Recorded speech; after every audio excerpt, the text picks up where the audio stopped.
The metal restraints cut into Marcus Kane's wrists as he sat in the sterile white interrogation chamber. 3 months of captivity had left him gaunt, his military-issued fatigues now hanging loose on his frame. The silence was absolute, broken only by the steady hum of alien technology that surrounded him like a cocoon of despair. He had stopped counting the days after the first month. Time moved differently in this place, wherever this place was. The walls were smooth and seamless, glowing with a soft blue light that never dimmed. No windows, no doors that he could see, just endless white surfaces and the quiet whisper of recycled air. Marcus had been a Navy SEAL before the invasion, Lieutenant Commander Marcus Kane to be precise. His team had called him Reaper after a particularly brutal mission in Afghanistan where he had eliminated 17 enemy combatants in a single night.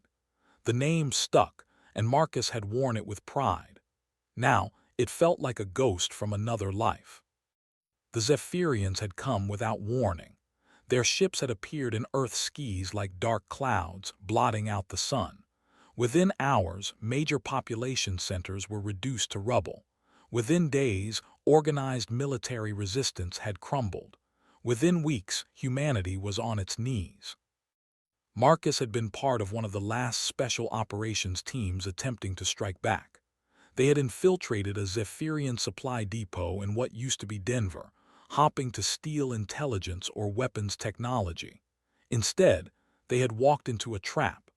Marcus watched his teammates die one by one, their screams echoing in his memory long after the silence had claimed him. The Zephyrians were tall, elegant creatures with silver skin that seemed to shimmer in the light. Their eyes were large and multifaceted, like cut gems, and they moved with a fluid grace that was both beautiful and terrifying. They wore no visible armor, yet human weapons seemed to have little effect on them.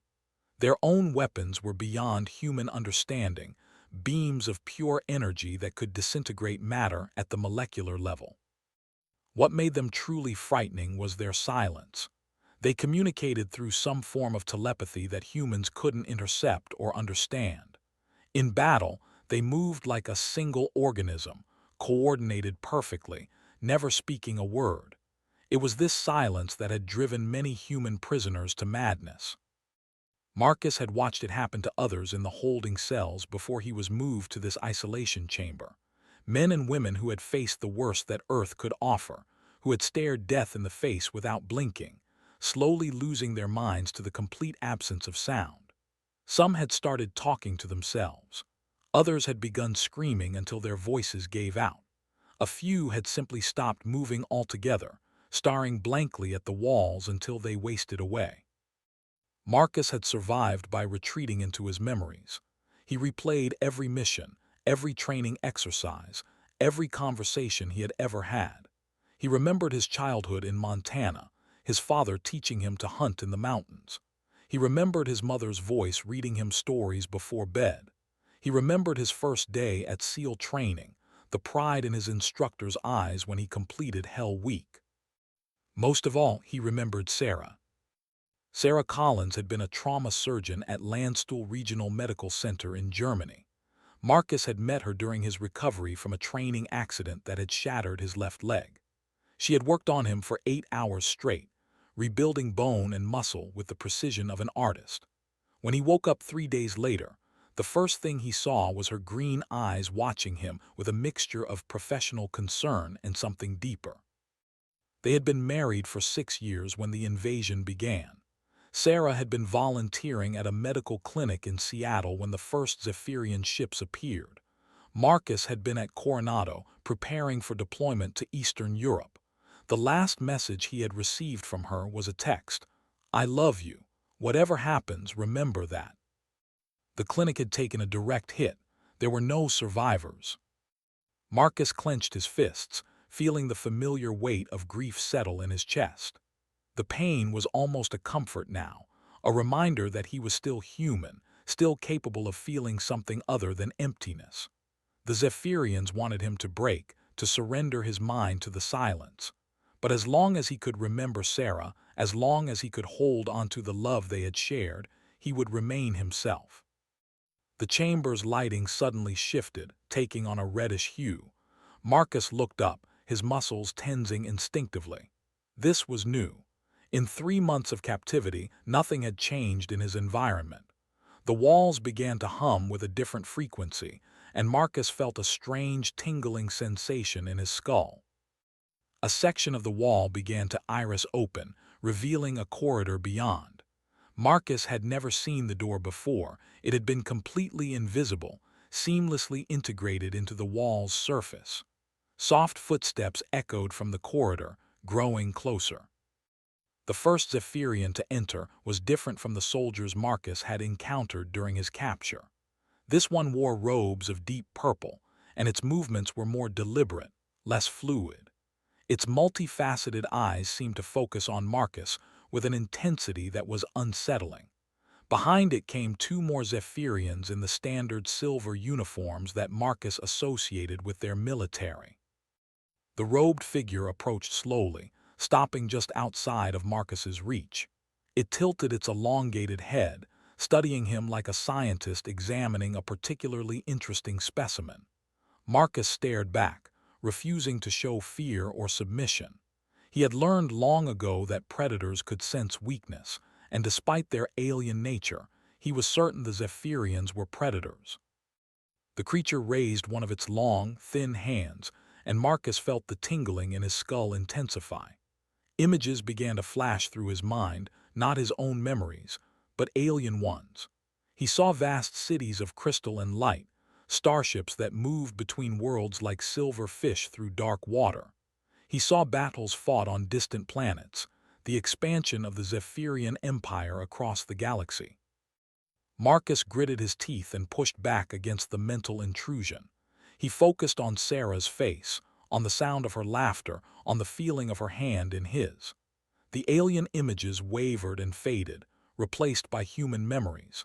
The Zephyrian's eyes widened in what might have been surprise. It tried again, this time with more force. Marcus felt like his skull was being split open, but he held on to his humanity. He thought of his teammates, of their sacrifice. He thought of Earth, of blue skies and green forests and children playing in parks. He thought of everything the Zephyrians had taken and everything they could never touch. The mental assault stopped abruptly. The robed figure stepped back, its head tilting in the opposite direction. It made a sound, the first sound Marcus had heard from a Zephyrian.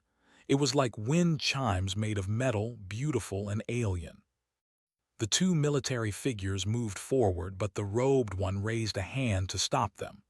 It approached Marcus again, but this time it knelt down, bringing its face closer to his level.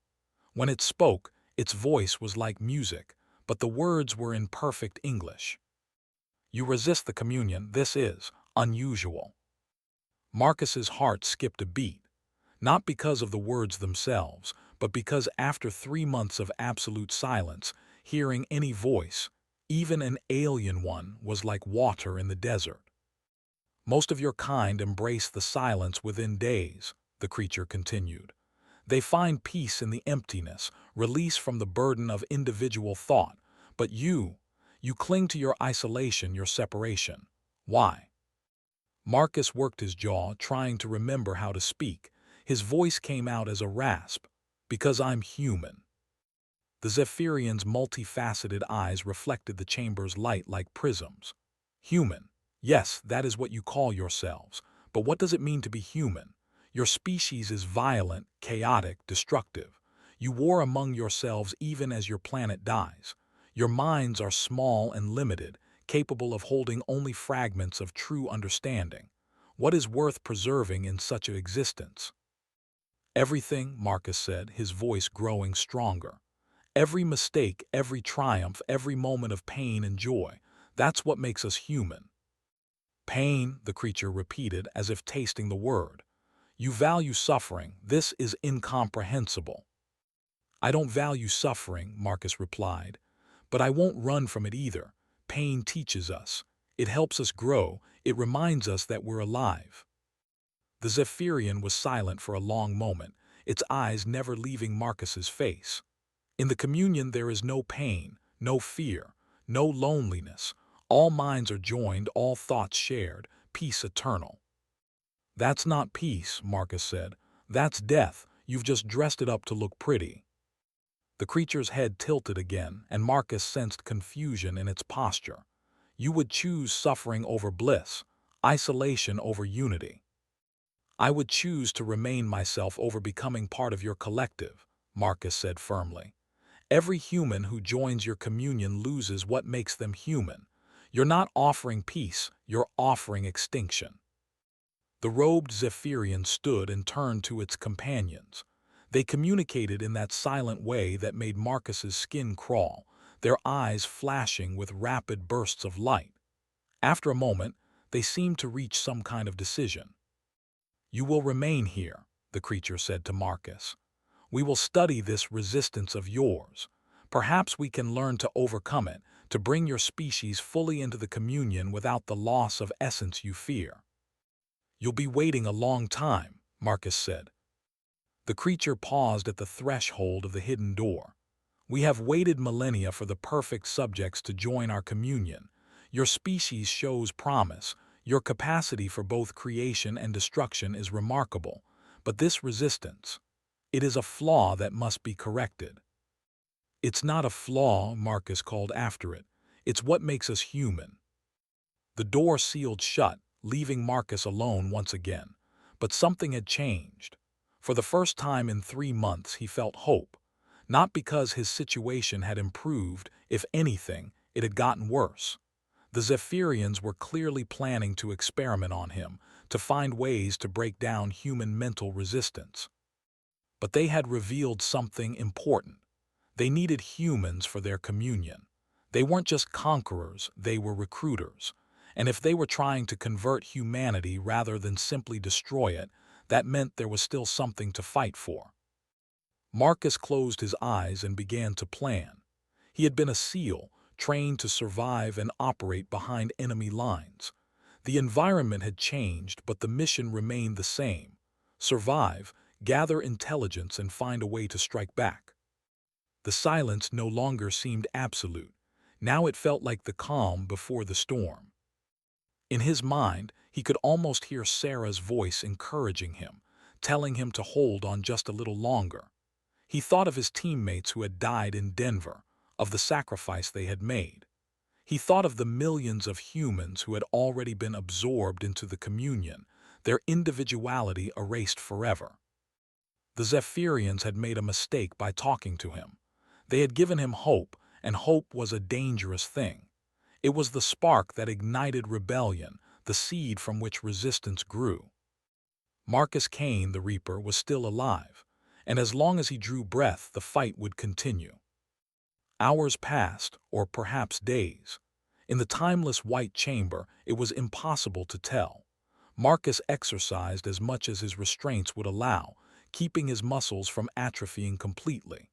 He ran through military procedures in his mind, memorizing everything he had observed about Zephyrian technology and behavior. The door opened again without warning. This time, only the robed figure entered, moving with that same deliberate grace. It carried something in its hands, a device that looked like a crystalline spider, its legs moving with mechanical precision. This is a neural integration matrix, the creature said, holding up the device. It will allow us to map the structures of your resistance, to understand how your mind maintains its barriers against the communion. Marcus watched the device's legs flex and extend. I'm not volunteering for your experiments. Your cooperation is not required, the Zephyrian replied. The matrix will extract the information we need regardless of your consent. However, resistance will make the process unpleasant. The creature moved closer, and Marcus saw his chance. 3 months of captivity had weakened him, but his training ran deeper than muscle and bone. As the Zephyrian leaned forward to attach the device, Marcus struck. His head snapped forward, connecting with the creature's elongated skull. The impact sent shockwaves of pain through Marcus's brain, but the Zephyrian staggered backward, dropping the neural integration matrix. The device hit the floor and shattered, its legs curling inward as whatever powered it died.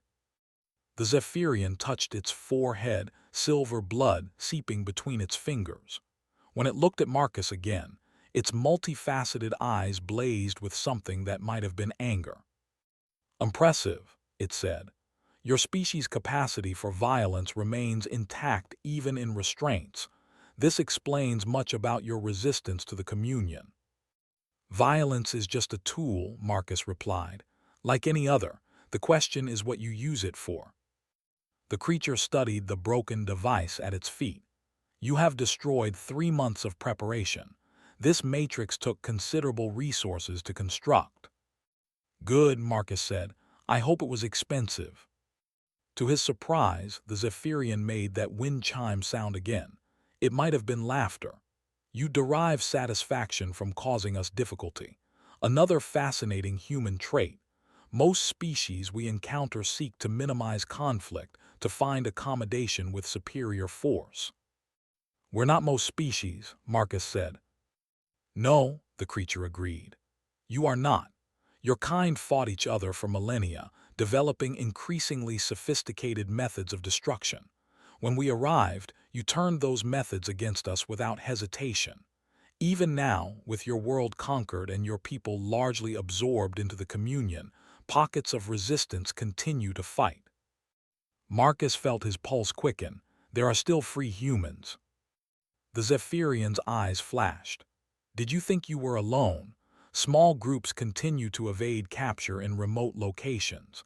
They lack the resources to mount any meaningful resistance, but they persist, much like yourself." "How many?" Marcus pressed. "Enough to be an annoyance," the creature replied. "Not enough to matter, but they share your resistance to the communion, this stubborn insistence on maintaining individual identity. We seek to understand this trait so that we might overcome it." The door opened again, and more Zephyrians entered, a full squad of what looked like soldiers.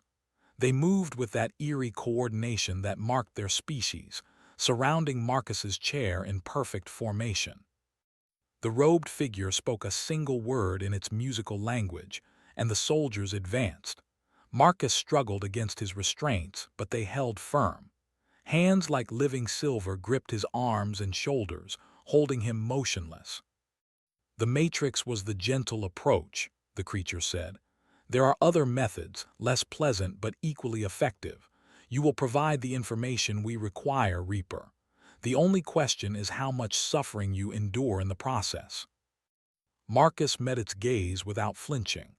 "My name is Lieutenant Commander Marcus Kane, United States Navy.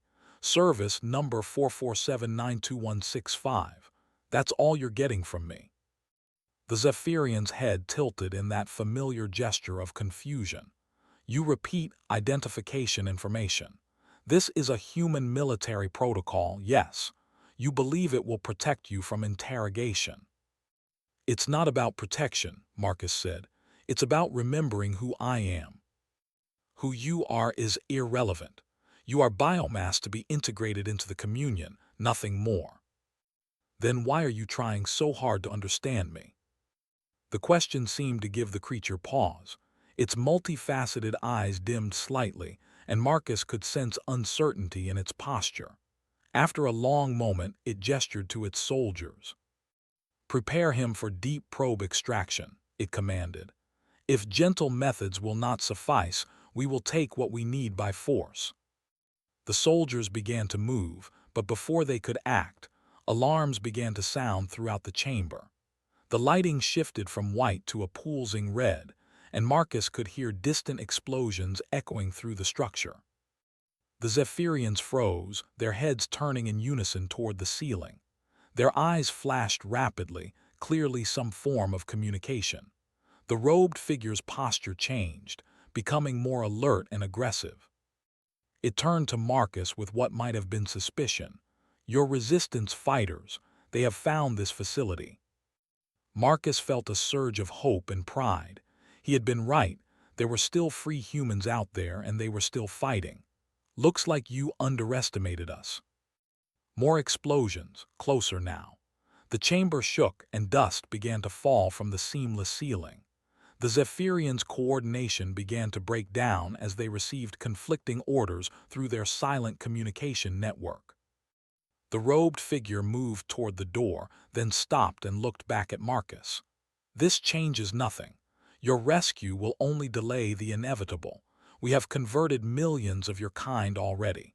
Entire cities have joined the communion willingly, finding peace in our unity." "They found slavery," Marcus replied, "and deep down some part of them knows it." The creature's eyes blazed.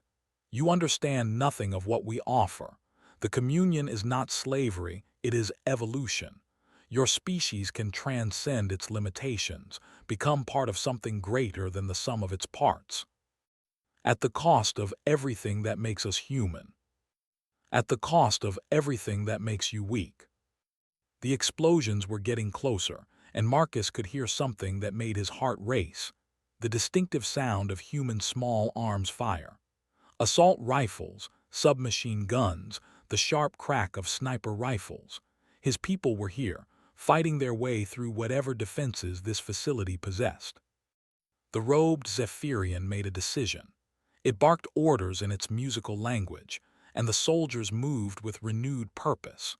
Two of them grabbed Marcus's chair and began dragging it toward a different section of wall that was beginning to iris open. "If we cannot study you here," the creature said, "we will continue elsewhere.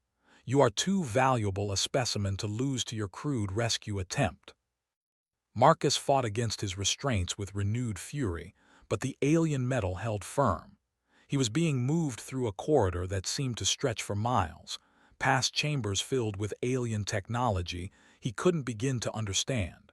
Some contained what looked like experimental equipment. Others held tanks filled with swirling, opalescent fluid. As they moved deeper into the facility, Marcus caught glimpses through open doorways that made his blood run cold. Humans floated in the tanks, their eyes open but vacant, expressions peaceful but empty. Cables and tubes connected them to alien machinery, and their bodies seemed to pulse with the same soft light that permeated the facility. "The communion volunteers," the robed figure explained, noticing his stare. "They have found peace at last, freedom from the burden of individual thought and feeling. In time, you will understand the gift we offer." "That's not peace," Marcus said through gritted teeth. "That's death with extra steps." They passed more chambers, more horrors. Marcus saw humans working alongside Zephyrians, their movements coordinated in the same eerie way that marked the alien species. Their eyes held the same vacant peace as those in the tanks, and they worked on incomprehensible projects with mechanical precision. But he also saw something else, subtle signs that not all was well in this supposed paradise. Scorch marks on walls where explosions had damaged equipment, empty chambers that looked like they had been hastily abandoned, security measures that suggested the Zephyrians were expecting trouble. The facility was larger than Marcus had imagined, stretching deep underground. As they moved through it, he began to build a mental map, noting defensive positions, choke points, and potential weaknesses. His training was taking over, analyzing everything he saw through the lens of tactical intelligence.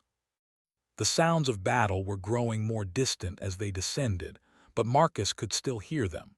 Human voices shouting orders, the whistle of incoming explosives, the distinct whine of Zephyrian energy weapons.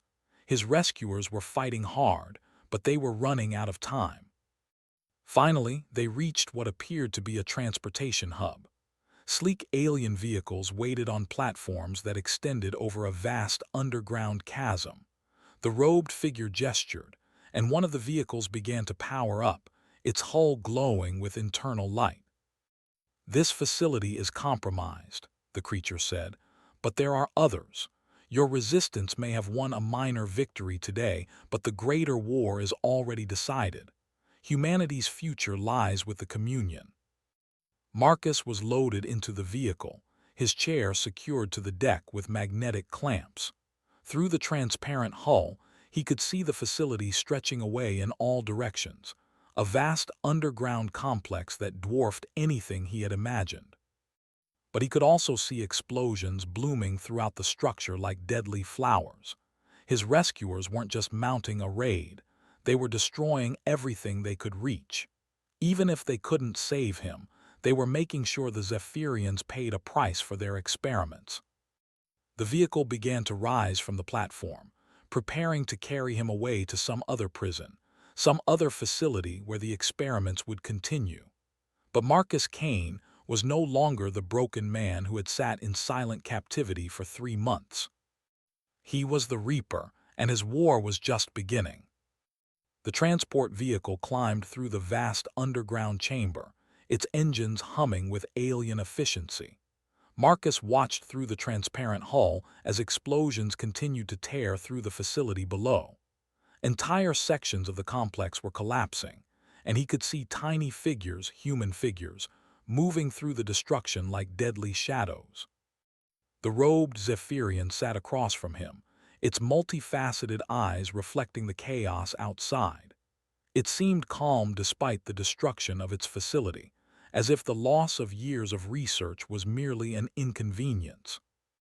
"Your people fight well," it said conversationally, "but they cannot comprehend the scope of what they oppose. This facility is one of hundreds scattered across your world. The knowledge gained here will be replicated elsewhere." Marcus said nothing. He was studying the vehicle's interior, looking for weaknesses, escape routes, anything he could use. The transport was clearly designed for moving prisoners. His chair was locked into place with restraints he couldn't break, and force fields shimmered around the passenger compartment. But human ingenuity had always been about finding the unexpected solution, the angle that others missed. Marcus began working on the magnetic clamps holding his chair, using the small amount of movement he had to create stress points in the metal. "You continue to resist even now," the Zephyrian observed. "Your people's stubbornness is remarkable. We have encountered dozens of species in our expansion across the galaxy. Most recognize the futility of opposition and accept integration peacefully. Humans fight even when victory is impossible." "Maybe that's why you want us so badly," Marcus replied, still working on the clamps. "You've spent so long absorbing compliant species that you've forgotten what real strength looks like." The creature's head tilted. "Strength? Your species has been conquered. Your cities burn, your governments have fallen, and millions of your kind have already joined the communion. How do you define this as strength?" "We're still here," Marcus said simply. "Still fighting, still refusing to give up who we are." The transport broke through the ceiling of the underground chamber, emerging into what had once been the Colorado Mountains. Marcus could see the devastation that 3 months of occupation had brought to the landscape. Forests had been cleared, replaced by geometric structures of alien design. The sky was a sickly green color, filtered through atmospheric processors that were terraforming Earth to Zephyrian specifications. But he could also see signs of human resistance. Smoke columns rising from hidden positions, the occasional flash of anti-aircraft fire, the telltale signatures of improvised explosives. His people were adapting, learning to fight an enemy unlike any they had ever faced. The transport's pilot, another Zephyrian in military silver, spoke in their musical language. The robed figure replied, then turned to Marcus. "It seems your rescue party has more surprises," it said. "They have surface-to-air capabilities, primitive but effective enough to threaten our transport." As if summoned by its words, streaks of light began rising from the forest below. Missiles, jury-rigged with human technology and Zephyrian components scavenged from destroyed vehicles. The transport's pilot took evasive action, the vehicle banking sharply to avoid the incoming fire. Marcus felt the magnetic clamps holding his chair begin to strain under the sudden acceleration. He had been working on weakening them for minutes, using micro-movements to create stress fractures in the metal. The violent maneuvers were doing more damage than he could have managed alone. One of the missiles found its mark, exploding against the transport's hull. The vehicle lurched, emergency lights flooding the passenger compartment. The Zephyrian pilot spoke rapidly in its alien tongue, and Marcus could hear the stress in its musical voice. The robed figure stood, moving toward the cockpit with urgent purpose. It was the chance Marcus had been waiting for.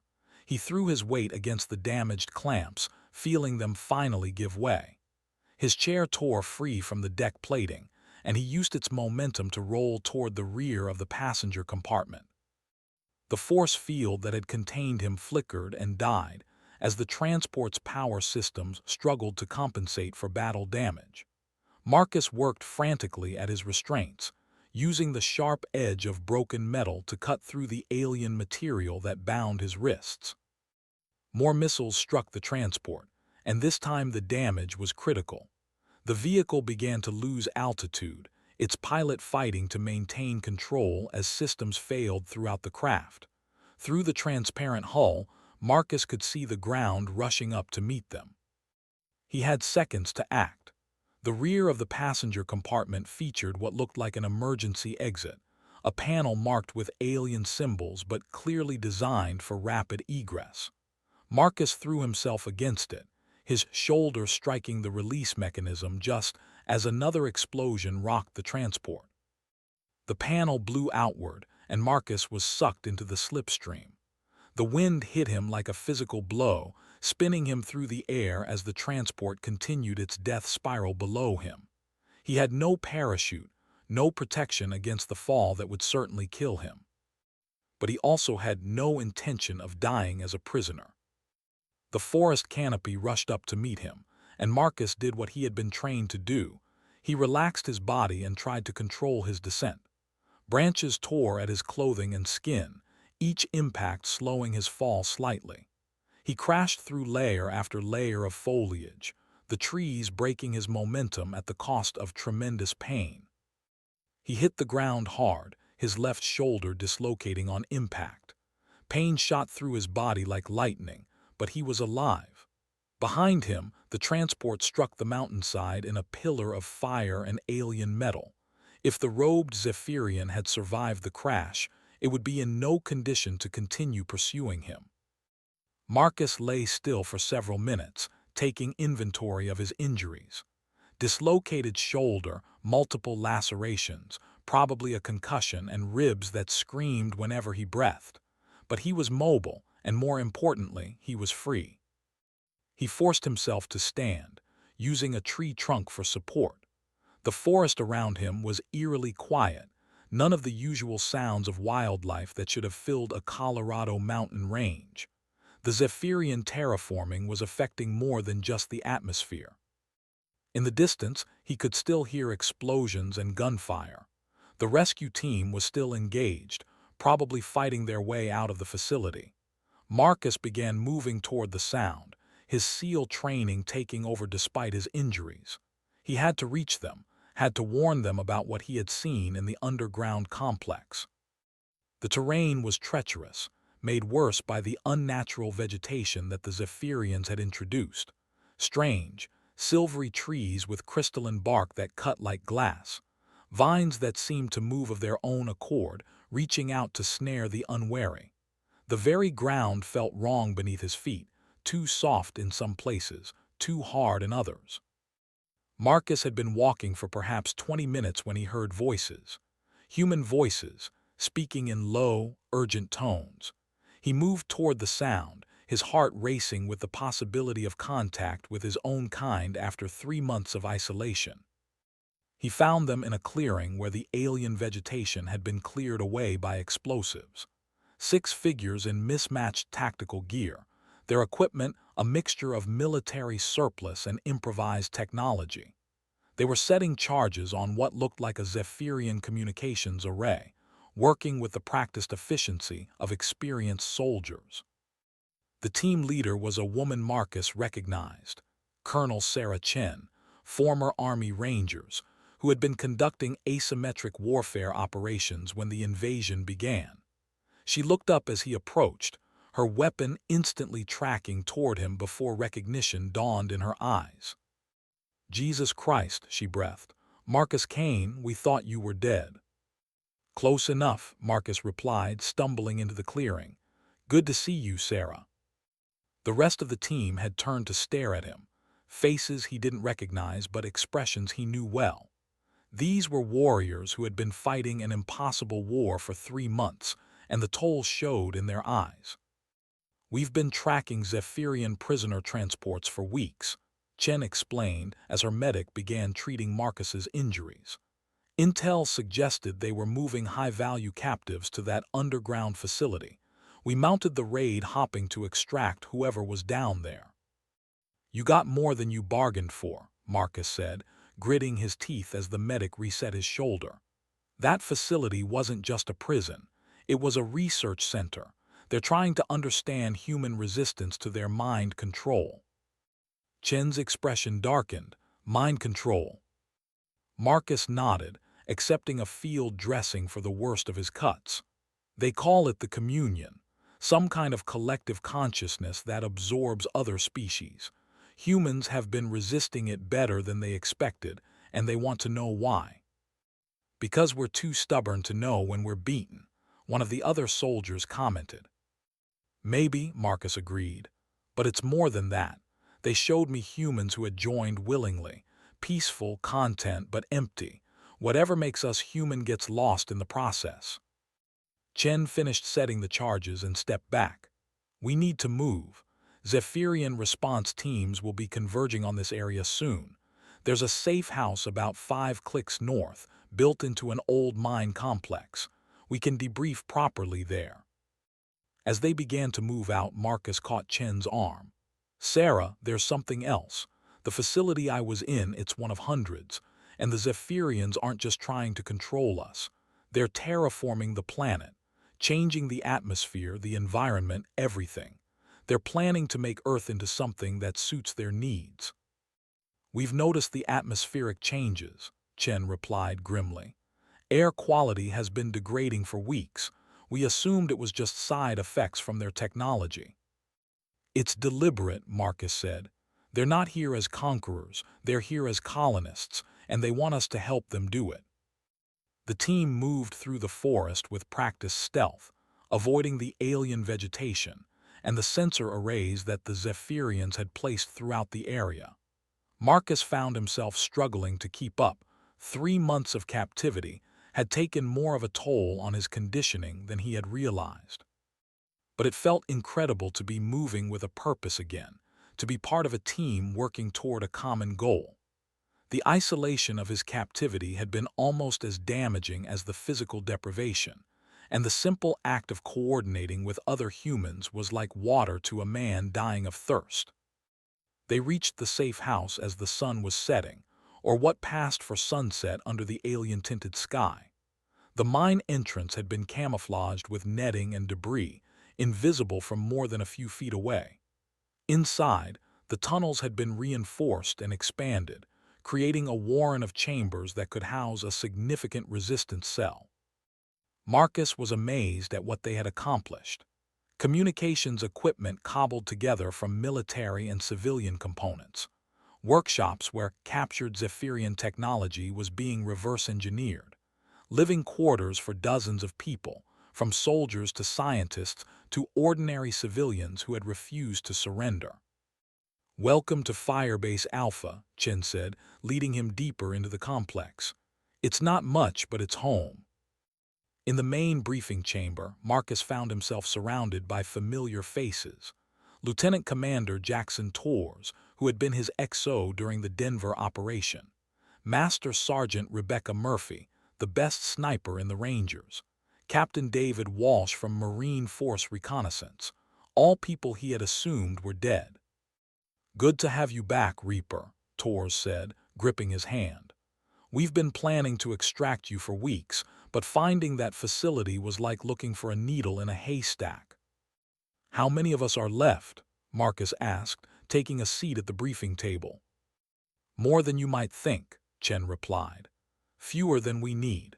We estimate about 50,000 humans worldwide are still outside Zephyrian control. Mostly military, some scientists, a few civilian groups that were in remote locations when the invasion began. 50,000, Marcus repeated. Against how many Zephyrians? Unknown. Their ships carried millions, but they don't seem to be reproducing. We think they're a finite force, which means everyone we kill matters. Captain Walsh leaned forward.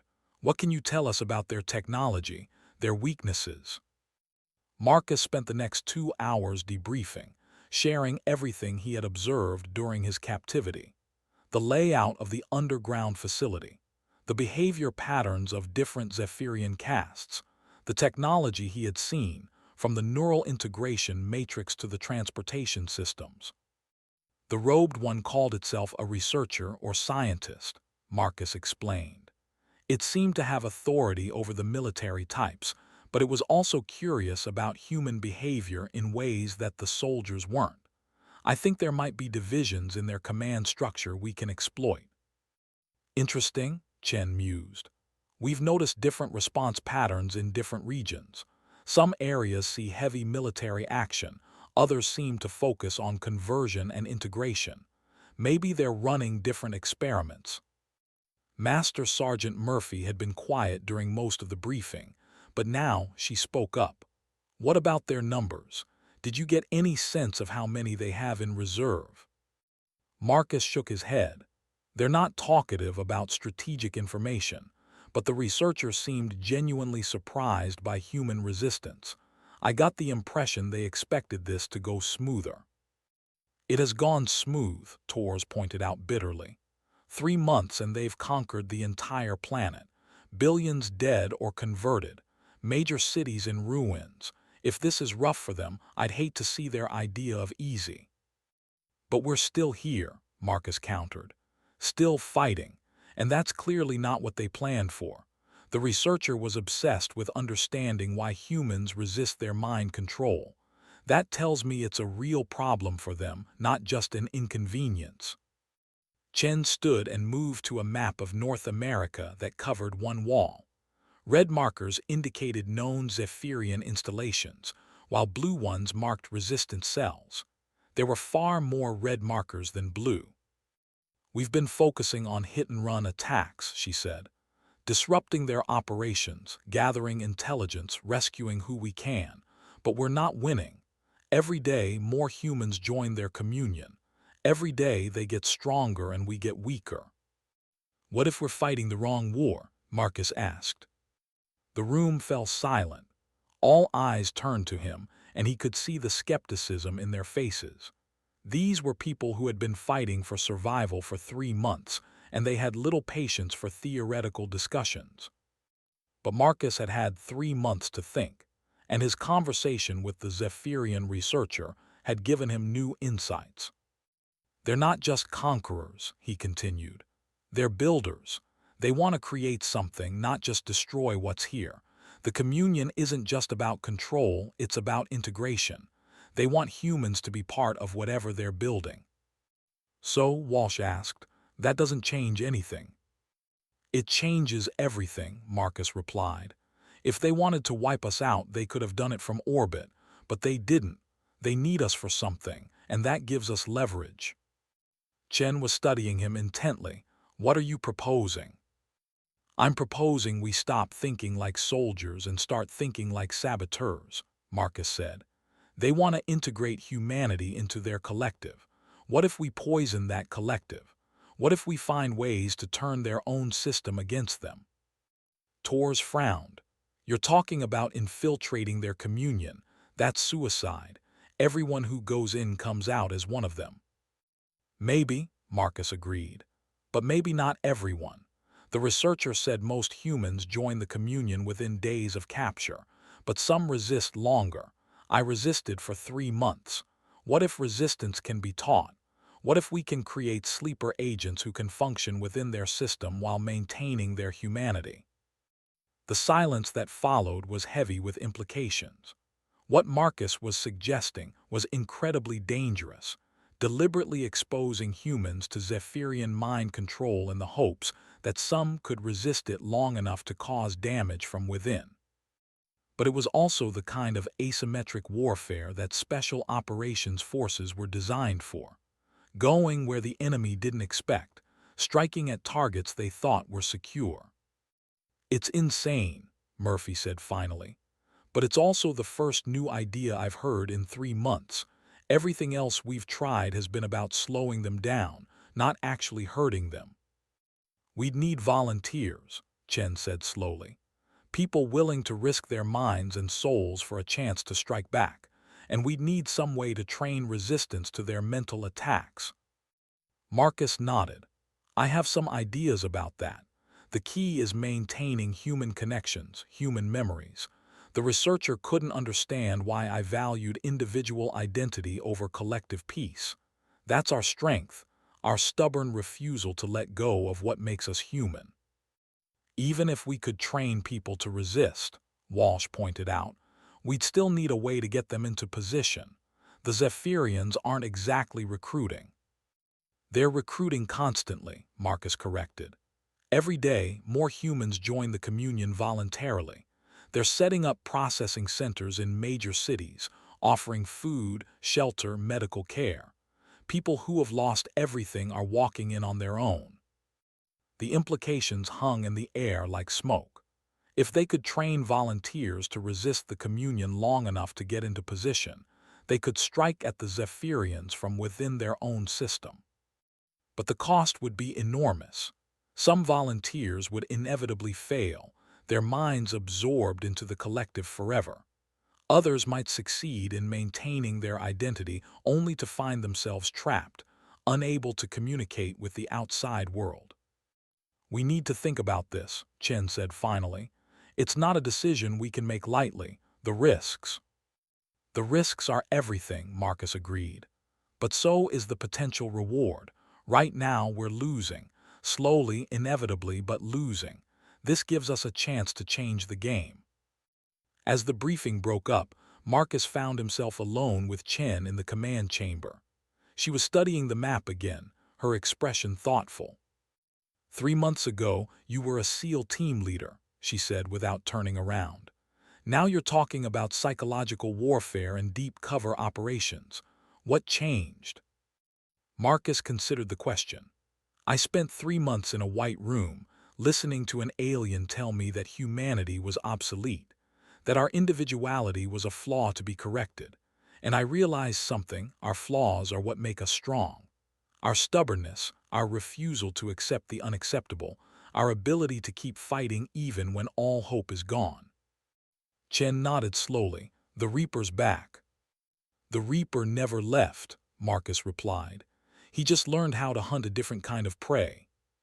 Outside the mine complex, the alien night was falling over a transformed world. But deep underground, in chambers carved from living rock, humanity's last free warriors were planning their next move. The war for Earth's future was just beginning. 2 weeks after his escape, Marcus stood in a converted classroom deep within Firebase Alpha, facing 12 of the most psychologically resilient people the Resistance had been able to find.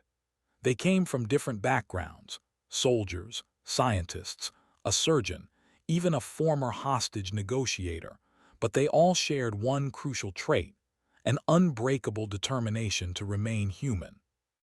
What we're proposing has never been attempted, Marcus said, packing in front of the group. We're going to teach you to resist mind control by an alien species that has successfully absorbed millions of humans. Some of you may not survive the training. Others may survive only to lose themselves when you actually encounter the communion. He paused, looking each volunteer in the eye. If anyone wants to leave, now is the time. There's no shame in it. You can serve the Resistance in other ways. None of them moved. Dr. Elena Vasquez, the former hostage negotiator, raised her hand. How exactly do you train someone to resist having their mind taken over? Good question, Marcus replied. During my captivity, I discovered that the Zephyrian mind control works by overwhelming individual consciousness with collective thought. It's like being caught in a rip current. If you fight it directly, you'll exhaust yourself and drown. But if you understand how it works, you can swim parallel to shore until you find a way out. He moved to a whiteboard covered with diagrams that looked like a mixture of military tactics and psychology textbooks. The key is anchoring your individual identity so deeply that it can't be washed away. We're going to use a combination of meditation techniques, memory exercises, and psychological conditioning. Captain Lisa Rodriguez, a former Marine pilot, frowned. That sounds pretty theoretical. How do we know it works? We test it, Marcus said simply. The Resistance has captured some Zephyrian mind interface technology. We're going to expose you to progressively stronger levels of telepathic influence while you practice your resistance techniques. The room fell silent. What Marcus was proposing was essentially Russian roulette with their minds. Dr. James Chen, Alina's brother and one of the scientists, spoke up. What's the success rate? How many people have you tested this on? You're the first, Marcus admitted. I developed these techniques during my own captivity, but I've never tried to teach them to anyone else. This is all experimental. Master Sergeant Angela Torres, the group's explosives expert, laughed grimly. So we're guinea pigs. Yes, Marcus said without hesitation, but guinea pigs with a chance to strike back at the aliens who conquered our world. Over the next hour, Marcus outlined the training program he had developed. It was based on a combination of seer school techniques, Eastern meditation practices, and psychological theories about identity formation. The goal was to create multiple layers of mental defense that could resist the communion's influence long enough for an operative to complete their mission. The first layer was what Marcus called identity anchoring, choosing specific memories, relationships, and values that defined who they were as individuals, then practicing recalling them under stress. The second layer was cognitive compartmentalization, learning to section off parts of their minds, so that even if the communion gained access to some thoughts, core identity remained protected. The third and most dangerous layer was false integration, appearing to submit to the communion while maintaining hidden resistance. This was the skill that would allow them to operate within Zephyrian-controlled areas without being detected. The training will take 6 weeks, Marcus concluded. The first 2 weeks will be classroom instruction and basic exercises. Weeks 3 and 4 will involve exposure to captured Zephyrian technology. Weeks 5 and 6 will be live exercises using actual mind interface devices. Dr. Vasquez raised her hand again. What happens if someone fails during the live exercises? How do we get them back? Marcus's expression darkened. We don't. If you're absorbed into the communion during training, you're gone. That's why this is voluntary and why we're limiting the initial group to 12 people. Sergeant Mike Harrison, a former Army Ranger, stood up. I'm in. When do we start? Right now, Marcus replied. The first exercise was deceptively simple. Marcus had each volunteer choose 3 memories that were central to their identity, moments that defined who they were as people. They were then asked to recall those memories in vivid detail while under various forms of stress: loud noises, bright lights, physical discomfort. Captain Rodriguez chose the memory of her first solo flight, the moment she realized she belonged in the cockpit of a fighter jet. Dr. Chen selected the day his daughter was born, holding her for the first time and understanding what true love meant. Sergeant Harrison picked a combat mission in Afghanistan where he had saved 3 wounded civilians, the moment he understood what it meant to be a soldier. As the exercise continued, Marcus added more stressors. He had them recall their memories while solving complex math problems, while listening to contradictory information being shouted at them, while enduring mild electric shocks from training devices. The communion won't attack your mind directly, he explained as the volunteers struggled through the exercise. It will surround your consciousness with noise, confusion, competing thoughts. Your anchor memories have to be strong enough to cut through all of that. Dr. Vasquez was the first to crack. During her 3rd day of training, she broke down crying while trying to recall the memory of her wedding day amid a barrage of contradictory audio tracks. Marcus immediately stopped the exercise and pulled her aside. I can't hold on to it, she sobbed. The memory keeps slipping away, getting mixed up with the other sounds. That's normal, Marcus said gently. You're not failing, you're learning where your limits are. Tomorrow we'll work on strengthening that specific memory, making it more vivid and detailed. By the end of the first week, 3 volunteers had washed out. They simply couldn't maintain coherent thoughts under the level of stress required. Marcus felt each failure personally, but he also knew that it was better to discover these limitations in training than in the field.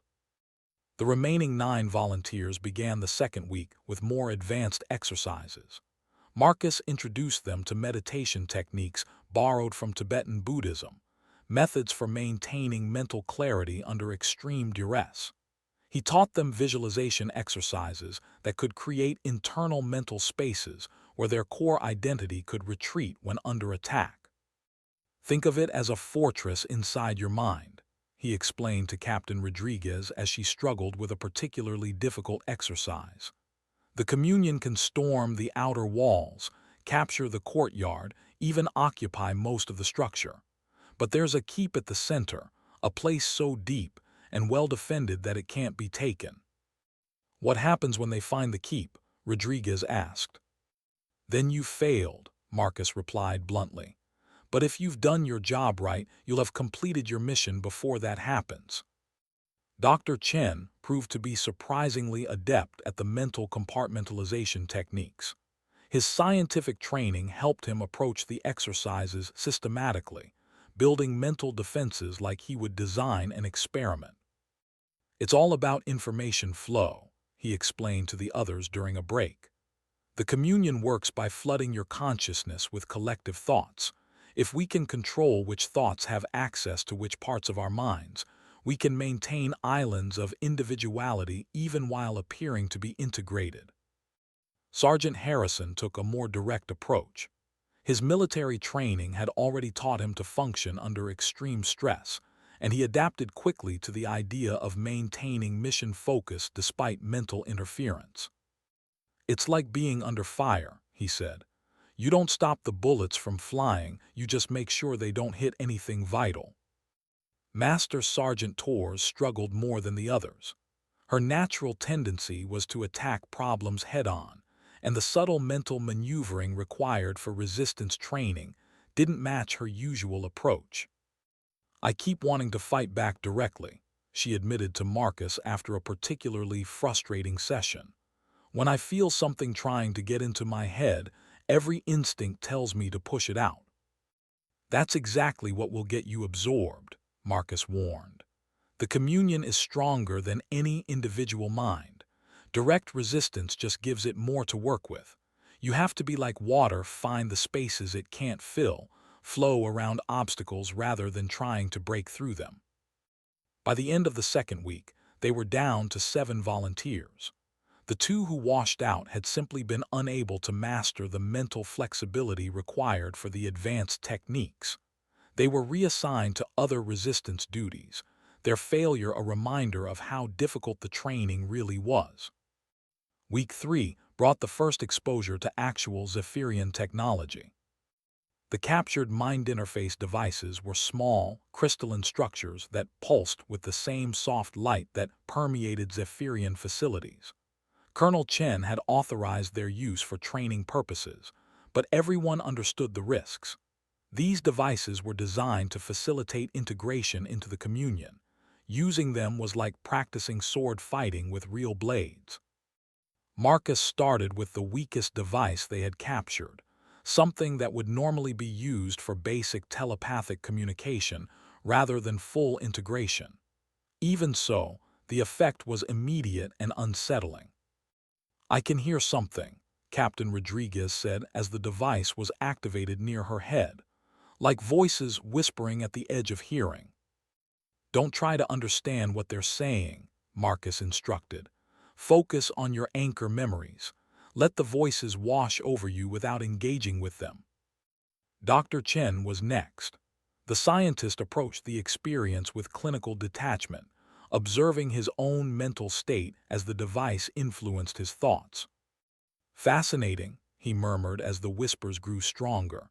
It's not trying to control my thoughts directly. It's more like offering alternatives, showing me how much easier things would be if I just stopped resisting. That's the insidious part, Marcus said. The communion doesn't usually force conversion. It makes integration seem like the logical choice, the path of least resistance. Sergeant Harrison had the most violent reaction to the device. His military training kicked in, and he began fighting the mental intrusion directly. Within seconds, his face went pale and he started shaking. "Turn it off," Marcus ordered quickly.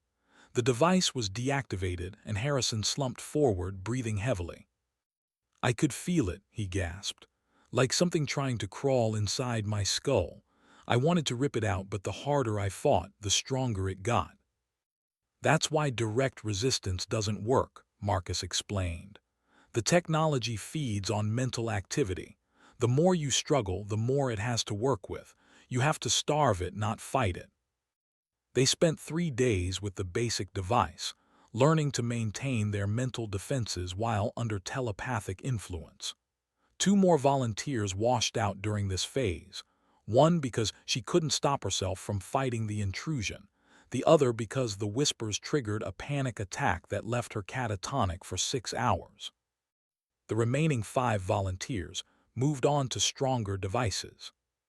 The second-level mind interface was what the Zephyrians used for preliminary integration, preparing subjects for full communion by softening their mental defenses.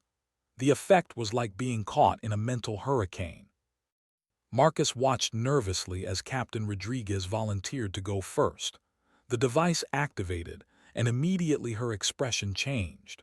Her eyes took on a distant, dreamy quality, and when she spoke, her voice was unnaturally calm. "It's beautiful," she said softly. "All the noise in my head is gone. All the worry, the fear, the anger, there's just peace." "Rodriguez," Marcus said sharply, "remember your anchor memory, your first solo flight." For a moment she didn't respond. Her face remained serene, empty. Then slowly, awareness crept back into her eyes. I almost lost it," she whispered. "The memory started to seem unimportant, like it belonged to someone else. I could feel myself wanting to let it go." Dr. Chen was even more affected by the device.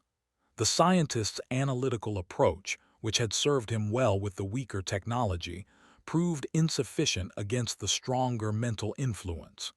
He sat quietly for nearly 5 minutes, his face peaceful but vacant, before Marcus decided to intervene. "Chen," Marcus shouted, shaking the scientist's shoulder. "James, come back." Chen blinked slowly, confusion filling his eyes. What happened?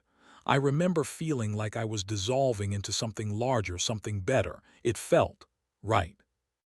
Marcus exchanged worried glances with Colonel Chen, who had been observing the training.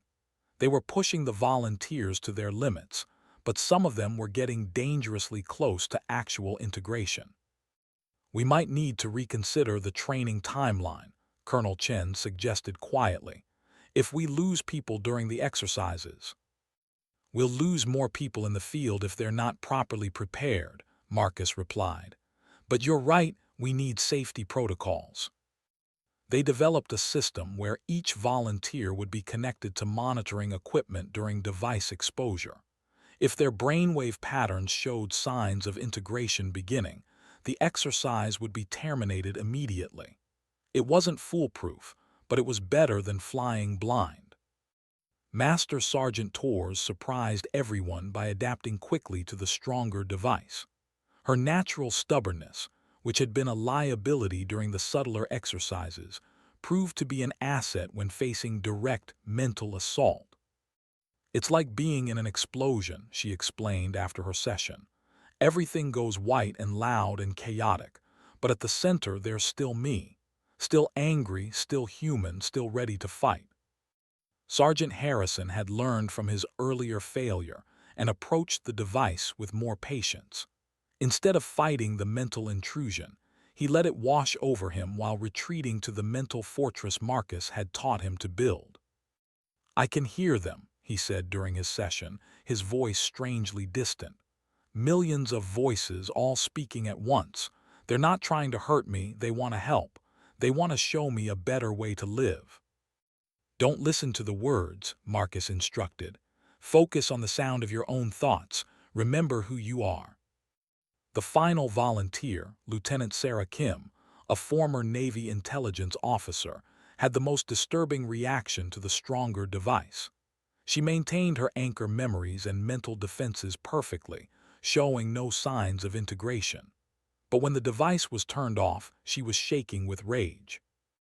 "They showed me something," she said, her voice tight with fury. "Memories that aren't mine. Humans being processed through their facilities turned into things. Children, Marcus. They're converting children." The room fell silent. Everyone had known intellectually that the Zephyrians were converting human civilians, but hearing the details from someone who had experienced it telepathically was different. "That's why we're doing this," Marcus said quietly. "That's why we're taking these risks. Someone has to stop them." By the end of week 4, they had lost 2 more volunteers to psychological breakdown. The exposure to Zephyrian technology had been too much for their minds to handle, leaving them in catatonic states that the base's medical staff was still trying to treat. The 3 remaining volunteers, Captain Rodriguez, Master Sergeant Torres, and Lieutenant Kim, were exhausted but determined. They had proven that humans could maintain their identity while under moderate telepathic influence. Now came the final test. Week 5 introduced them to a full communion interface device. This was the technology the Zephyrians used for complete integration, the process that turned humans into willing participants in their collective consciousness. Using it for training was incredibly dangerous. A single mistake could result in permanent absorption into the communion.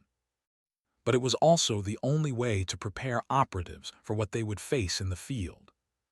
Marcus had insisted on being the first to test the device. If anyone was going to risk permanent mental enslavement, it should be the person who had designed the training program. The effect was unlike anything he had experienced during his captivity. The whispers became a roar, the gentle suggestions became commands, and the promise of peace became an overwhelming compulsion.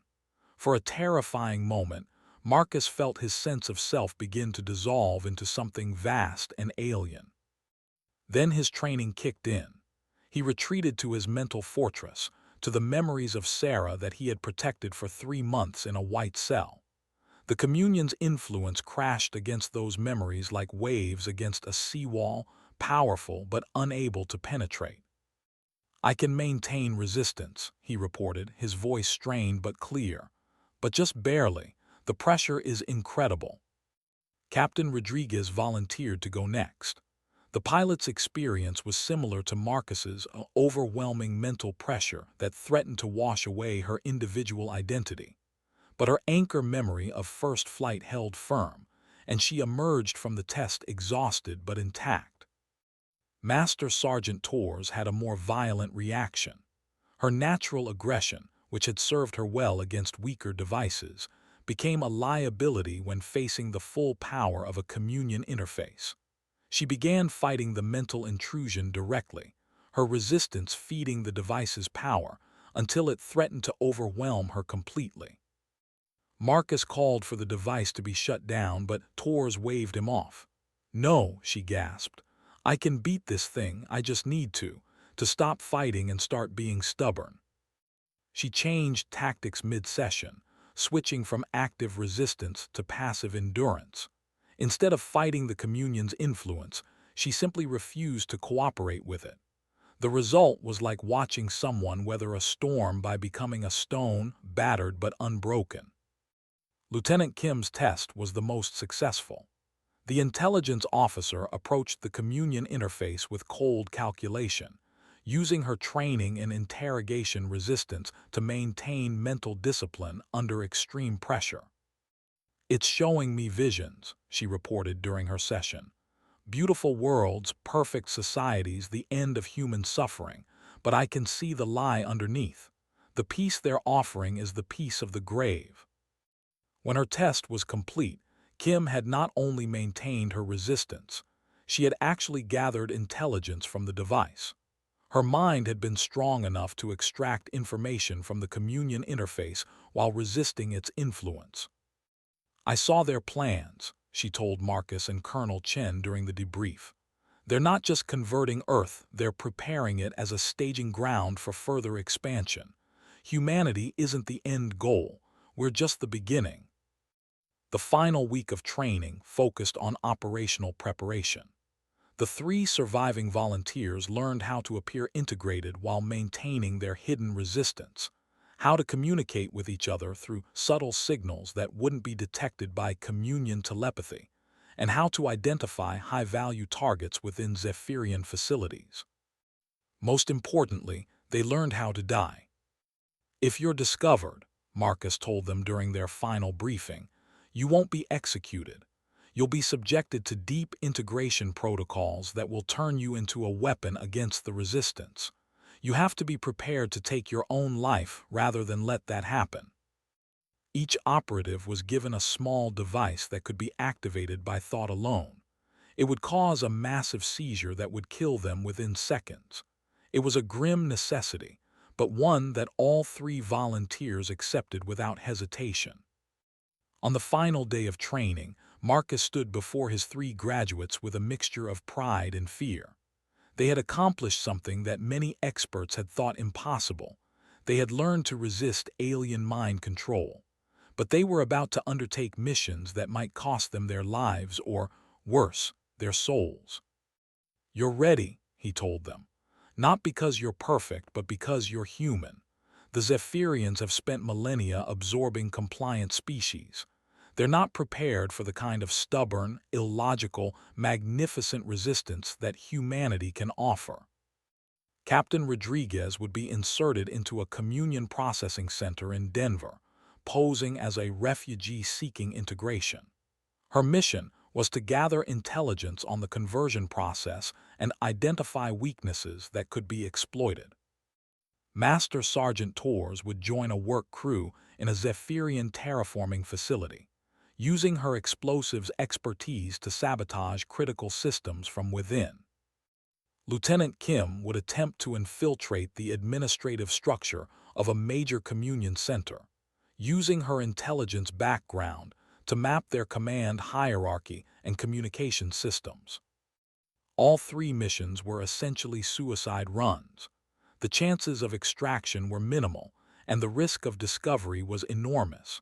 But they were also humanity's best hope for striking back at an enemy that had seemed invincible. As the 3 operatives prepared to depart Firebase Alpha, Marcus felt the weight of what he had created. He had trained these people to resist mental enslavement, but in doing so, he had also sent them into the heart of enemy territory with almost no hope of return. "Sir," Captain Rodriguez approached him as she prepared to leave for her insertion point. "I wanted to thank you. For the first time since the invasion, I feel like we're actually fighting back instead of just surviving." "Come home safe," Marcus replied, knowing how unlikely that was. "We're not coming home," Rodriguez said with a sad smile. "But maybe our missions will help others come home. That's enough." As the 3 operatives disappeared into the Colorado wilderness, heading for their respective targets, Marcus stood at the entrance to Firebase Alpha and watched them go. They carried with them humanity's greatest weapon, the stubborn refusal to accept defeat, even in the face of overwhelming odds. The Reaper had taught others to hunt. Now it remained to be seen whether the prey would prove as vulnerable as hoped. 3 weeks after the operatives departed Firebase Alpha, Marcus received the first transmission from Captain Rodriguez. It came through a jury-rigged quantum communicator that Dr. Chen had built from captured Zephyrian components, a device so experimental that each use risked exposure. The message was brief, encoded in a pattern of seemingly random numbers that corresponded to a book cipher based on Marcus's memories of Sarah. Only someone who had undergone his resistance training would understand the significance of the specific passages referenced. "Package delivered successfully. Product quality exceeds expectations. Recommend immediate expansion of distribution network. Translated, it meant that Rodriguez had successfully infiltrated the Denver Communion Center and discovered something important enough to justify the enormous risk of communication. Marcus convened an emergency meeting with Colonel Chen and the other resistance leaders. The quantum communicator was set up in Firebase Alpha's most secure chamber, surrounded by signal-dampening equipment that would hopefully prevent the Zephyrians from detecting their transmission. Rodriguez, this is Reaper, Marcus spoke into the alien device. Report your findings. The response came through clearly, though filtered through layers of encryption and transmission delays. Rodriguez's voice was different, calmer, more monotone, but Marcus could hear the underlying tension that indicated she was maintaining her resistance training. The integration process isn't as complete as we thought, she reported. The Zephyrians are having significant problems with human psychology. Approximately 30% of converts are experiencing what they call integration instability.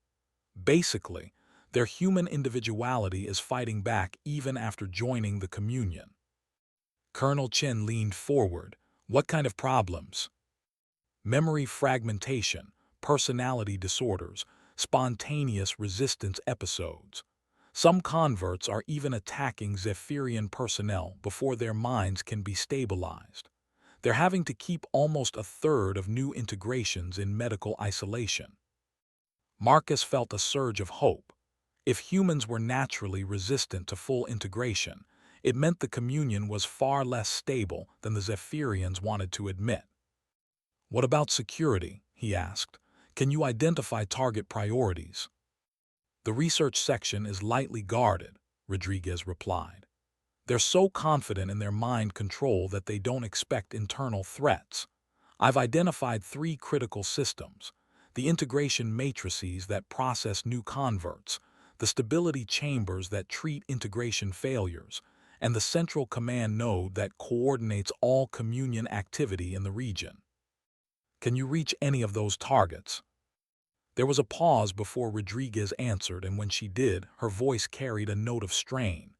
The integration matrices, yes, I've been assigned to maintenance duty there. But Marcus, the things I've seen, children barely old enough to walk being processed through those machines, families torn apart, their minds scattered to the winds. We have to stop this. Understood, Marcus replied. Can you sabotage the matrices? Already working on it, but I need more time. The security protocols are more sophisticated than we anticipated. And Marcus, there's something else. The Zephyrians aren't the only aliens here. The room fell silent. This was the first anyone in the Resistance had heard of other alien species being involved in the occupation. Explain, Colonel Chen ordered. I've seen 3 other species working with the Zephyrians, Rodriguez continued. They look like they might have been integrated into the communion centuries ago. One species appears to be cybernetic, part organic, part machine. Another looks like it used to be aquatic. The third, I can't even describe them. They're so changed that it's impossible to tell what they originally looked like. The implications were staggering. The Zephyrians hadn't just conquered Earth. They had conquered and converted dozens, perhaps hundreds of other species. Humanity was fighting not just an alien invasion, but a galactic collective that had been growing for millennia. How many other species are represented in the facility? Marcus asked. Hundreds, Rodriguez replied grimly. Maybe thousands. The communion isn't just about controlling minds, it's about absorbing entire species and using their unique abilities to expand further. Humans are just the latest addition to their collection. Dr. Chen, who had been monitoring the communication equipment, suddenly looked up in alarm. Signals getting unstable. Someone might be trying to trace this transmission. Rodriguez, we're losing you, Marcus said quickly. Execute your mission and get out. That's an order. Negative, Reaper. The intelligence value here is too high. I'm staying to gather more data. Captain, you're compromised. Extract immediately. Sir, with respect, you train me to resist their mind control, not their orders. I'm seeing things here that could change how we fight this war. Give me 72 hours. The transmission cut off before Marcus could respond, leaving the command chamber in tense silence. Rodriguez was acting on her own initiative, deep behind enemy lines with no backup and no extraction plan. 2 days later, Master Sergeant Torres made contact from the terraforming facility outside Colorado Springs. Her message was even more disturbing than Rodriguez's intelligence. They're not just changing the atmosphere, Torres reported through the quantum link. They're changing everything. The soil composition, the water table, even the bacteria in the air.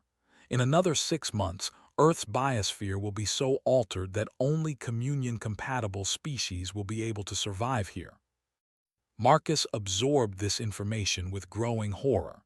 The Zephyrians weren't just occupying Earth. They were making it uninhabitable for unconverted humans. What's the timeline? Colonel Chen asked. Based on what I'm seeing here, maybe 8 months before the changes become irreversible. After that, any humans who aren't part of the communion will die from environmental poisoning. Can you sabotage the terraforming equipment? I've identified the primary atmospheric processors, Torres confirmed. But destroying them won't stop the process, it'll just slow it down. To really hurt their operation, I'd need to target the central coordination system. That's deep in the facility core, heavily guarded. What do you need? A distraction, something big enough to draw security away from the core systems, and probably a miracle. Marcus was about to respond when Dr. Chen frantically gestured for silence. He was monitoring multiple frequencies on the quantum communicator, and his expression showed barely controlled panic. We're being traced, he whispered. Multiple Zephyrian hunter teams are converging on our transmission coordinates. They've got our location. Colonel Chen immediately activated Firebase Alpha's emergency protocols. Alarms began sounding throughout the underground complex as resistance fighters prepared for either evacuation or last stand. The quantum communicator was quickly disassembled and its components scattered to prevent capture. How long do we have? Marcus asked. Based on their approach vectors, maybe 6 hours, Dr. Chen replied. They're moving carefully, probably trying to capture the facility intact rather than just destroying it. Marcus felt a familiar weight settle on his shoulders, the responsibility of command, the burden of other people's lives. Firebase Alpha housed nearly 200 resistance fighters and civilians. Getting them all out safely would require split-second timing and more than a little luck. But even as he began coordinating the evacuation, part of his mind was focused on the operatives still behind enemy lines. Rodriguez was gathering intelligence that could be crucial to humanity's survival. Torres was in position to sabotage critical terraforming equipment. Lieutenant Kim hadn't been heard from since her insertion into the Communion Administrative Center 2 weeks ago. Sir, Captain Walsh approached as Marcus supervised the destruction of sensitive equipment. Orders. Marcus looked around the command center that had been his home for the past month. Maps covered the walls, showing the locations of resistance cells across North America. Communications equipment jury-rigged from military and civilian components filled every available space. It wasn't much, but it represented humanity's last organized resistance to the communion. Initiate evacuation protocol Omega, Marcus ordered. All personnel to secondary positions.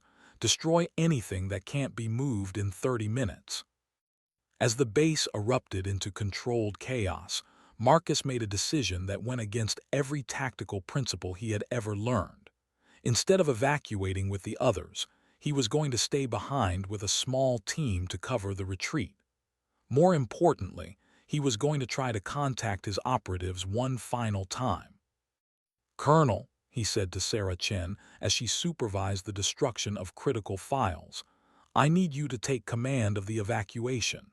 Get everyone to Firebase Beta and continue operations from there. Chen looked at him suspiciously. What about you? Someone needs to coordinate with the operatives in the field. If we abandon them now, everything they've learned dies with them. Marcus, that's suicide. The Zephyrians will be here in hours. Then I'd better work fast. Chen stared at him for a long moment, then nodded grimly. How many people do you need? Dr. Chen to maintain communications, Torres for demolitions, and Walsh for security. Everyone else evacuates. As Firebase Alpha emptied around them, Marcus and his skeleton crew worked frantically to re-establish contact with the operatives. The quantum communicator was reassembled in a different configuration, one that would provide better range but also make their location more detectable. The first response came from Lieutenant Kim, finally breaking 2 weeks of radio silence. "Reaper, this is Shadow," she transmitted using her operational call sign. "I've got intelligence that changes everything. The Communion isn't unified.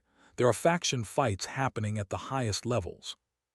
Marcus felt his pulse quicken. "Explain." The research caste and the military caste are in serious disagreement about how to handle human integration. The researchers want to study our resistance longer, find ways to overcome it without losing what makes humans useful. The military wants to implement immediate forced conversion protocols, even if it destroys human individuality completely. Which faction is winning? Neither so far, but there's going to be a major policy conference in 72 hours at the Primary Communion Center in Denver. All the regional commanders will be there, along with representatives from both factions. If someone could disrupt that conference. Marcus exchanged glances with Dr. Chen. A gathering of high-level Communion leadership would be an incredibly tempting target, but it would also be the most heavily defended location on the continent. "What's the security situation?" he asked. "Massive," Kim replied, "but I've identified a vulnerability.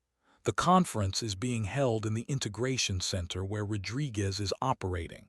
If she could create a distraction during the gathering, there might be a window for a direct assault." Before Marcus could respond, Captain Rodriguez's voice broke through on the same frequency. "I copy that, Shadow. I'm in position to cause significant damage to the integration matrices, but I'll need covering fire if I'm going to reach the conference location." Master Sergeant Torres joined the conversation from her position at the terraforming facility. "I can provide that distraction. The atmospheric processors here are connected to every Communion facility in the region. If I overload them, it'll create system failures across their entire network." Marcus realized that his 3 operatives were proposing a coordinated assault on the most important Zephyrian targets in North America. It was exactly the kind of mission that could change the course of the war if it succeeded. If it failed, they would lose their 3 most valuable assets and probably doom the resistance to eventual defeat. "Negative," he said finally. "The risks are too high. Extract and return to base. We'll find another way." "Sir," Rodriguez replied, "with respect, there isn't another way. We're running out of time. The terraforming process will make Earth uninhabitable for free humans within 8 months. This conference represents the best chance we'll ever have to disrupt their leadership and buy time for a larger resistance movement." "She's right," Kim added. "I've seen their strategic planning. After the conference, they're implementing what they call the final integration protocol. Every remaining free human will be hunted down and forcibly converted or killed. This is our last shot." Marcus felt the weight of the decision crushing down on him. His operatives were asking permission to undertake what amounted to a suicide mission. Even if they succeeded in disrupting the conference, the chances of any of them surviving were minimal. But they were also right. The intelligence they had gathered painted a picture of an enemy that was moving toward a final solution to the human resistance problem. If the resistance didn't strike soon, there wouldn't be a resistance left to strike with. Dr. Chen, Marcus said to the scientist monitoring the communications. How long before the Zephyrians triangulate our position? Maybe an hour, Chen replied grimly. The quantum signatures are getting stronger with each transmission. Marcus made his choice. All operatives listen carefully. Mission is approved but with modifications. Tors, you'll hit the terraforming facility first, creating maximum system disruption. That should draw security away from other installations and create the distraction Rodriguez needs. Rodriguez, you'll sabotage the integration matrices during the confusion, then move to provide overwatch for Kim's extraction from the conference site. Kim, you're not just gathering intelligence, you're identifying the highest value targets for elimination. Understood, all three operatives replied in unison. One more thing, Marcus added. Extraction protocols are in effect. After mission completion, all operatives will rendezvous at coordinates Delta 7 for pickup. No one gets left behind. There was a pause before Rodriguez responded.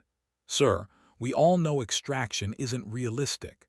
Don't risk additional personnel trying to recover us. That's not your decision to make, Captain. Focus on your mission and let me worry about getting you home. As the operatives signed off to begin their final preparations, Marcus turned to the three men who had stayed behind with him. Dr. Chen was pale but determined, understanding that their communication support could make the difference between success and failure. Captain Walsh was checking his weapons with the methodical precision of a man who knew he was about to fight overwhelming odds. Tors, the demolitions expert, not the operative in the field, was rigging the base for demolition. Sir, Tors said as he finished placing charges throughout the command center, Zephyrian forces are 2 hours out. If we're going to support the mission and then extract, we need to move soon.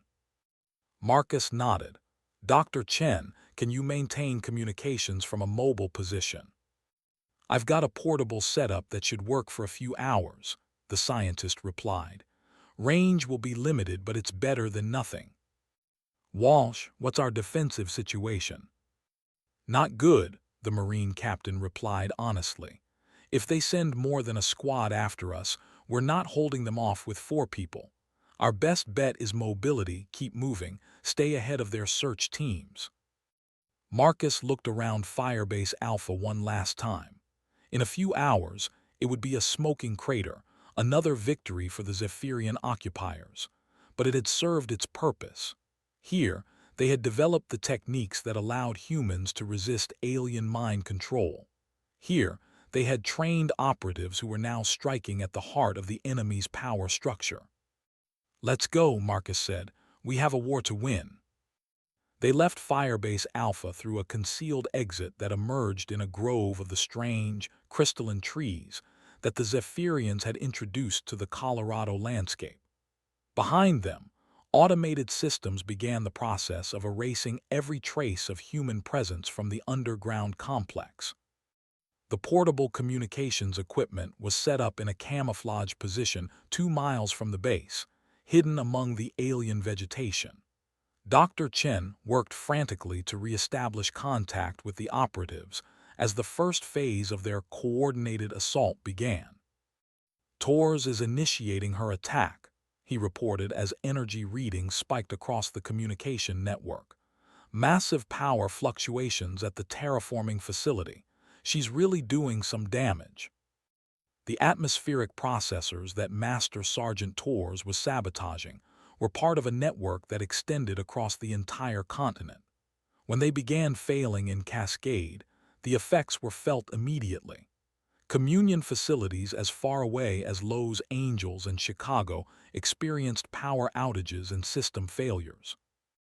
More importantly, the sabotage triggered automatic response protocols that drew security forces away from other installations. Zephyrian military units that had been stationed at the Denver Integration Center were redirected to protect the terraforming equipment. Rodriguez is moving, Dr. Chen announced as new signals appeared on his monitors. She's reached the integration matrices. Energy signatures are Jesus Christ. The readings on Dr. Chen's equipment went off the scale as Rodriguez triggered massive explosions in the heart of the Denver Communion Center. The integration matrices that processed hundreds of humans every day were reduced to twisted metal and shattered crystal in a matter of seconds. But the real target was still to come. Kim is inside the conference location, Dr. Chen reported. She's in position, but the security situation is deteriorating rapidly. They know they're under attack. Marcus grabbed the communication device. Shadow, this is Reaper. Status report. Kim's voice came through filled with static and interference. Conference is in session. I count 57 high-value targets, including what appears to be a Communion regional coordinator, but they're mobilizing security. I've got maybe 3 minutes before they lock down the entire facility. Can you complete the mission? Affirmative, but it's going to get messy.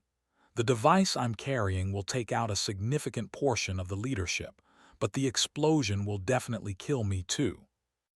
Marcus felt his heart skip a beat. Kim was talking about a suicide bombing, turning herself into a human weapon against the Communion leadership.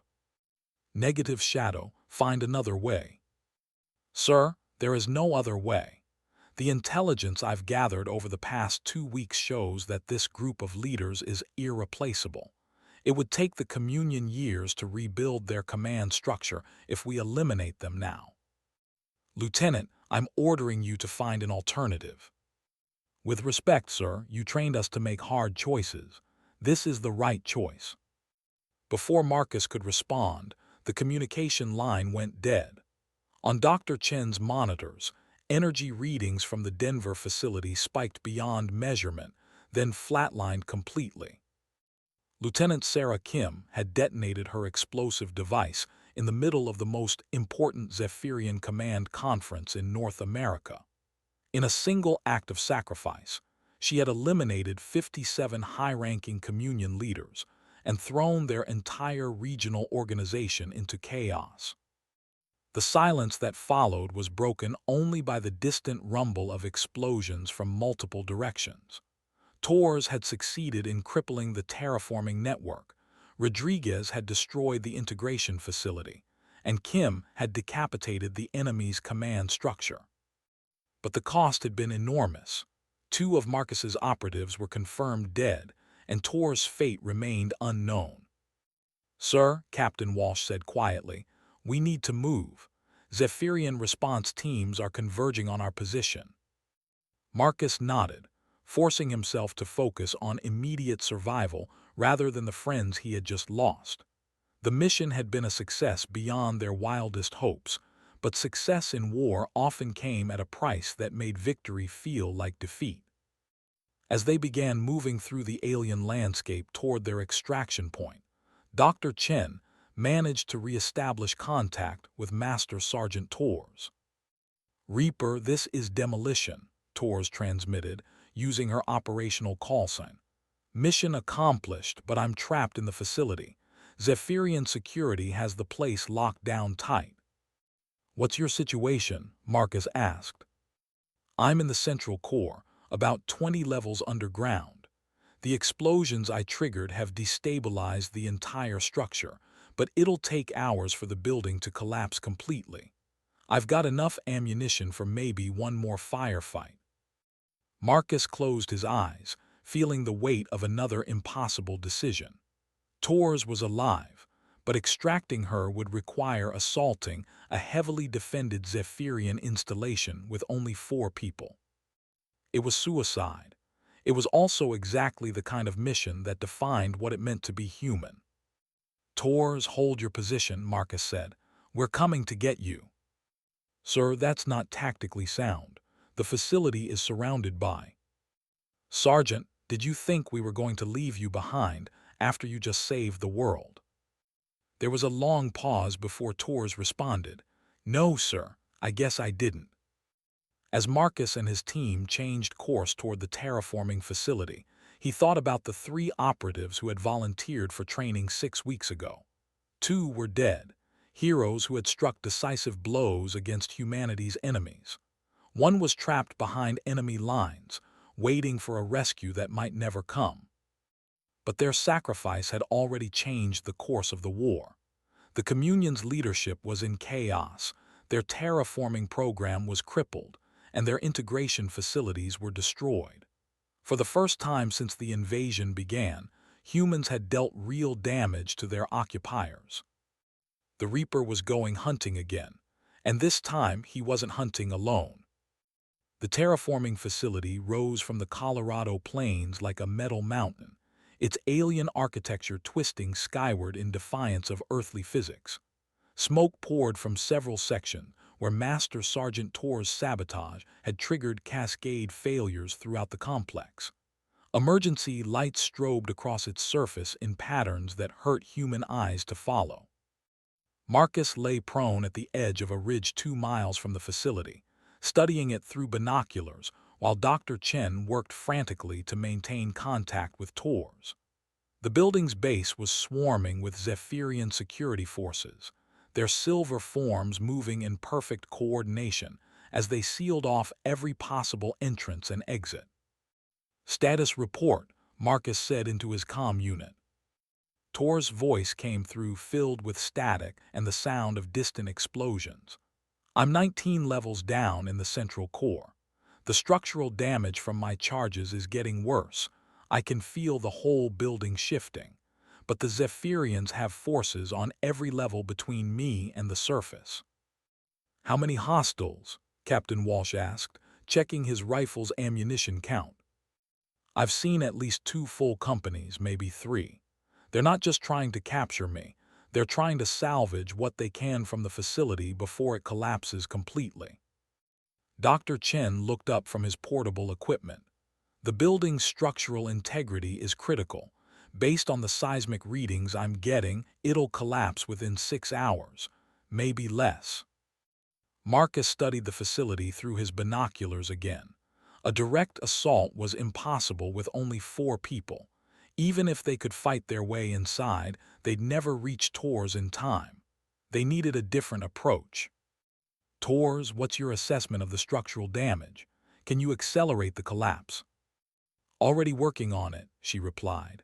"I've got charges placed on 3 primary support columns. When I detonate them, the whole central section will come down. But I'll need time to reach a safe zone before I trigger the explosives." "How much time?" 10 minutes to reach a reinforced section that might survive the collapse. But the route takes me through at least 2 Zephyrian security checkpoints. Marcus closed his eyes, calculating odds and distances. Even if Tors could reach the safe zone, they'd still need to extract her from a collapsed building surrounded by hostile forces. It was the kind of mission that had no good solutions, only varying degrees of suicide. "Dr. Chen," he said finally, "can you hack into any of the facility's systems? Create some kind of distraction?" The scientist shook his head. "Their network architecture is completely alien. I'd need weeks to even understand the basics of how their systems communicate." Captain Walsh was studying the facility's perimeter through his own scope. "Sir, I'm seeing something interesting. The Zephyrian forces aren't just defensive positions, they're evacuation teams. They're trying to remove critical equipment and personnel before the building comes down." Marcus adjusted his binoculars to focus on the areas Walsh had identified. The Marine was right.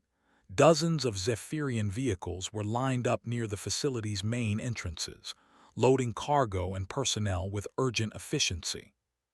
"They're abandoning the facility," Marcus realized. "Tors did more damage than we thought. They can't save the building, so they're trying to salvage what they can." "Which means their attention is divided," Walsh added. "If we time it right, we might be able to exploit the confusion." Marcus began formulating a plan that was so audacious it might actually work. It required perfect timing, incredible luck, and a willingness to bet everything on a single desperate gambit. "Tors, can you reach the facility's main power core?" he asked. "Maybe. It's about 5 levels up from my current position." "Why?" "Because you're not just going to collapse the building. You're going to turn it into the biggest bomb in Colorado." The silence that followed was filled only with the distant sound of explosions and structural failure. Finally, Torres spoke, her voice carrying a note of professional admiration. "Sir, that's completely insane, and absolutely brilliant. If I can overload the power core at the same time I collapse the support columns, the explosion will be visible from orbit. More importantly," Marcus said, "it'll create enough chaos for us to extract you in the confusion. The Zephyrians will be too busy running for their lives to maintain security protocols." Dr. Chen looked up from his equipment with alarm. "Marcus, the energy release from that kind of explosion could level everything within a 10-mile radius. We'd need to be a lot farther away than this." "Not necessarily," Walsh interjected. "The facility is built into a hillside. If Torres can channel the explosion in the right direction, most of the energy will be directed away from our position." Marcus turned to the scientist. "Chen, can you calculate the blast radius and optimal detonation sequence?" Dr. Chen's fingers flew over his portable computer, analyzing structural data and energy readings from the facility. If Torres can overload the main power core and detonate her charges in a specific sequence, she can create a shaped charge effect. The explosion will be channeled through the facility's main corridors and out the far side. "What's the margin for error?" Marcus asked. "Essentially zero. If the timing is off by more than a few seconds, the explosion will be omnidirectional. We'd all be vaporized." Tor's voice came through the comm with grim determination. "Send me the sequence. I'll make it work." As Dr. Chen transmitted the complex detonation calculations to Torres, Marcus coordinated the extraction plan with Walsh. They would move to a position near the facility's perimeter just as the explosion began, using the chaos to reach Torres in the aftermath. "It's still a long shot," Walsh admitted as he checked his equipment one final time. "Even if the explosion goes as planned, Torres will be at the center of a major structural collapse. The chances of her surviving are—" "Better than zero," Marcus interrupted. "That's good enough." They spent the next hour moving into position, using the alien vegetation as cover, while Zephyrian forces continued their evacuation efforts. The facility's emergency lights were flashing more urgently now, and the sound of structural failure was becoming constant. "Charges placed on the power core," Torres reported. "I'm moving to the safe zone now, ETA 8 minutes." Marcus watched through his binoculars as the last Zephyrian evacuation vehicles departed from the facility's perimeter. The building was now surrounded only by automated defense systems and a skeleton crew of security forces who were probably drawing lots to see who had to stay behind. 6 minutes to safe zone," Torres transmitted, her voice strained with effort. "I've encountered resistance. 2 Zephyrian squads between me and the reinforced section." "Can you go around them?" Marcus asked. "Negative, they're covering the only route. I'm going to have to fight through." The comm filled with the sound of energy weapons discharging and human small arms fire.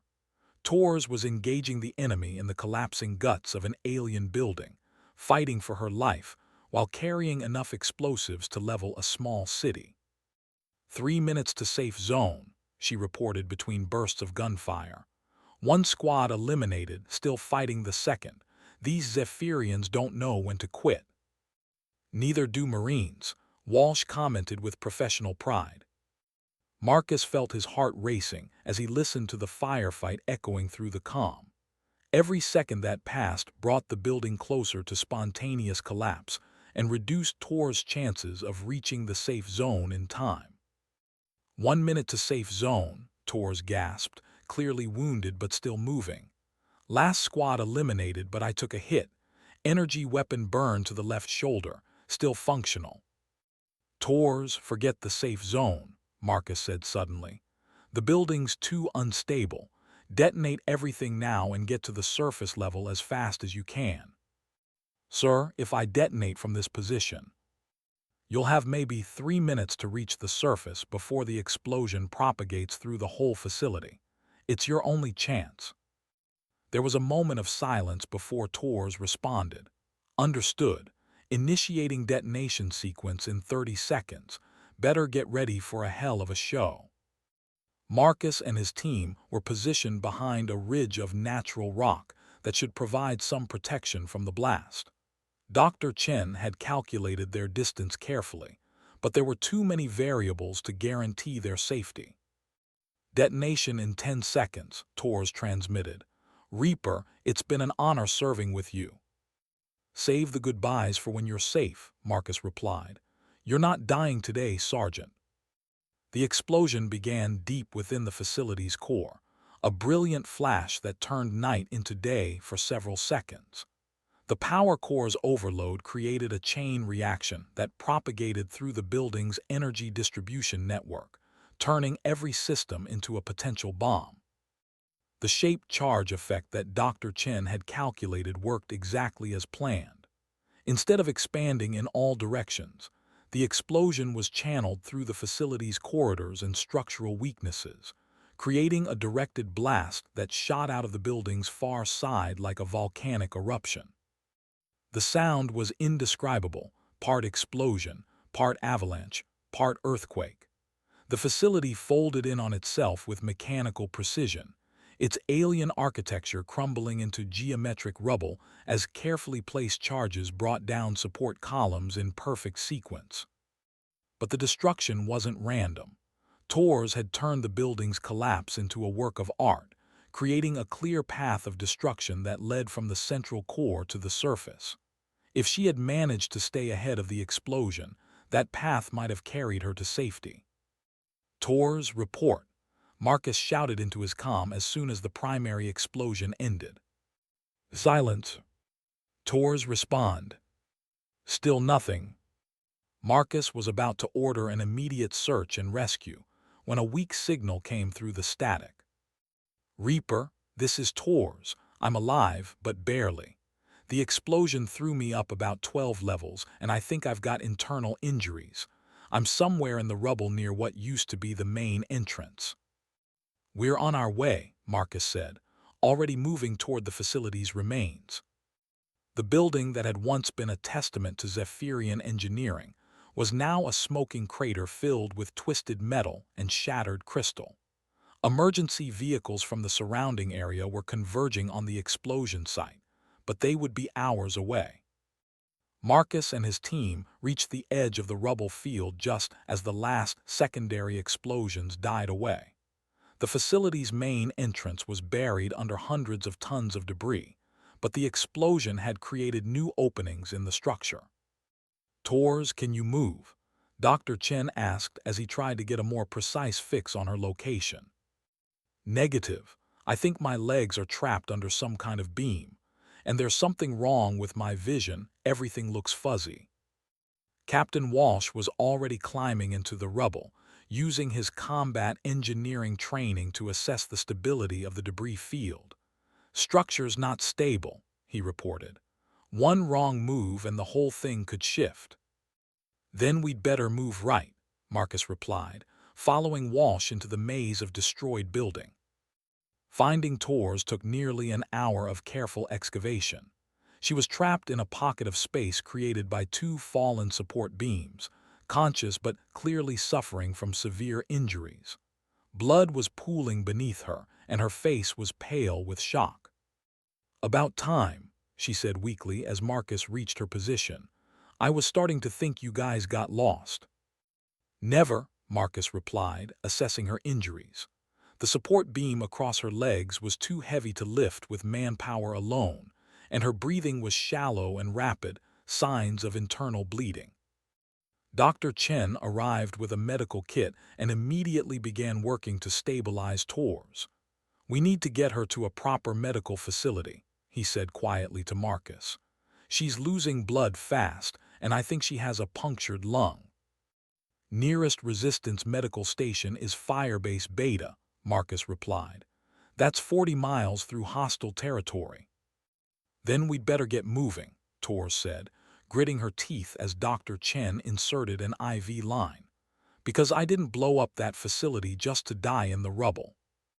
Walsh had found a hydraulic jack in the wreckage, probably from one of the Zephyrian vehicles that had been caught in the collapse.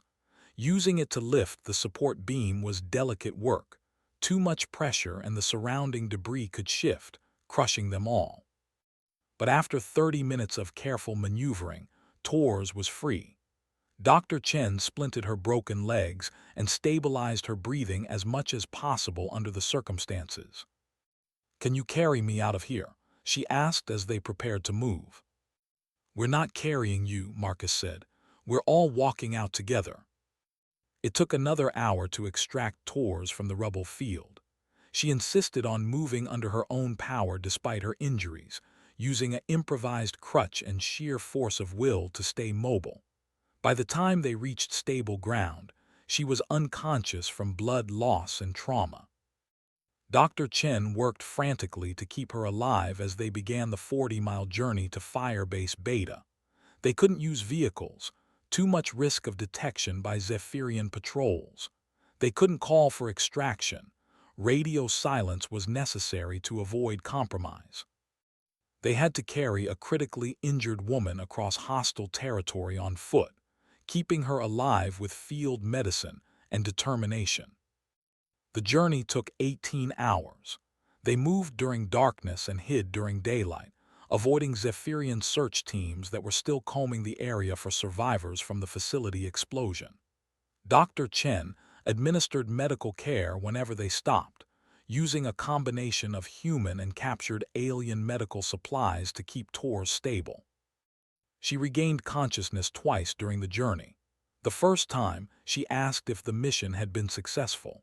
Marcus confirmed that intelligence indicated massive disruption to Zephyrian operations across North America. The second time, she asked about Rodriguez and Kim. Marcus told her the truth: they had died heroes, and their sacrifice had changed the course of the war. Firebase Beta was hidden in an abandoned mine complex in the Utah mountains, far from the terraforming zones that the Zephyrians were prioritizing. It was smaller than Firebase Alpha but more secure, built into natural caverns that were nearly impossible to detect from the surface. Colonel Sarah Chen met them at the entrance, her relief at seeing survivors tempered by concern for Tor's condition. The Resistance had medical facilities that were crude by pre-invasion standards, but sophisticated enough to handle trauma surgery. "Get her to surgery," Chen ordered as medics took over Tor's care, "and get me a full debrief on what happened out there." As Torres was carried away to the medical bay, Marcus realized that the mission that had begun 6 weeks ago with 12 volunteers was finally complete. 3 operatives had been trained, deployed, and executed their missions with devastating effect on the enemy. 2 had died in the process. 1 had survived by sheer stubbornness and the refusal of her teammates to leave her behind. The cost had been enormous, but so had the results. Over the next few days, intelligence reports confirmed the scope of their success.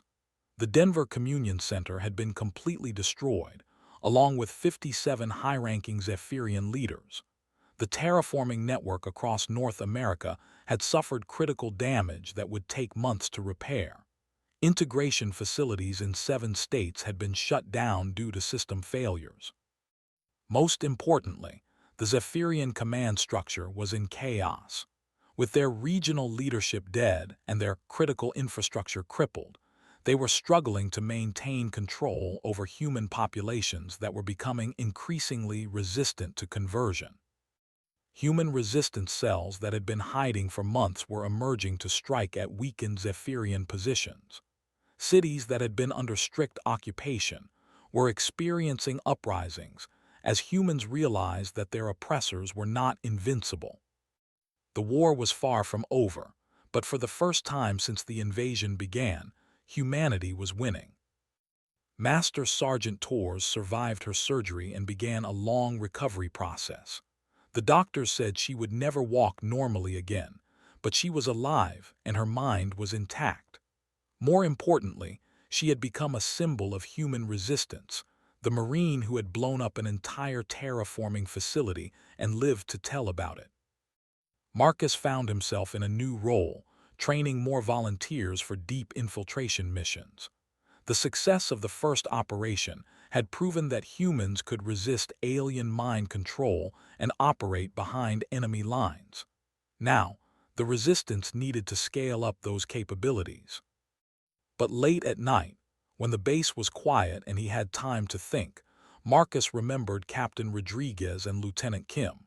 He remembered their faces during training, their determination during the mission briefings, their final transmissions from deep behind enemy lines.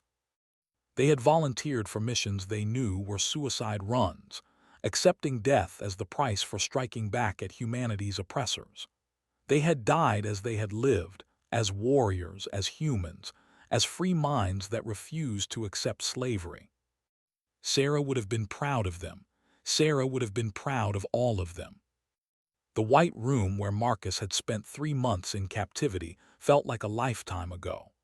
The silence that had nearly driven him insane had been replaced by the sounds of a resistance movement that was growing stronger every day. The Zephyrian researcher who had questioned his attachment to individual identity would probably never understand what it meant to be human. But Marcus understood. Being human meant refusing to accept the unacceptable. It meant fighting impossible odds because the alternative was surrender. It meant dying for principles that couldn't be measured or quantified, but were worth more than life itself. The communion had conquered dozens of species by offering them peace, unity, and the end of individual suffering. Most had accepted the offer gratefully, trading their souls for security.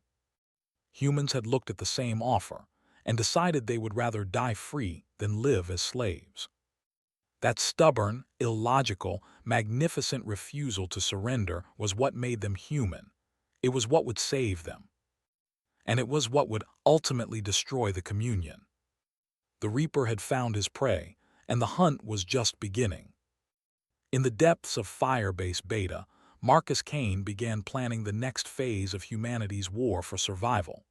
There were more facilities to destroy, more leaders to eliminate, more humans to train in the art of resistance. The Zephyrians had made a fatal error when they decided to study human resistance instead of simply destroying it. They had given humanity time to adapt, to learn, to fight back. They had awakened something that had slept in the human psyche for generations. The warrior spirit that had carried the species from caves to stars. The refusal to accept defeat even when facing impossible odds. The war for Earth was far from over, but its outcome was no longer in doubt. Humanity would fight, humanity would resist, and ultimately humanity would win. Because sometimes being human was enough.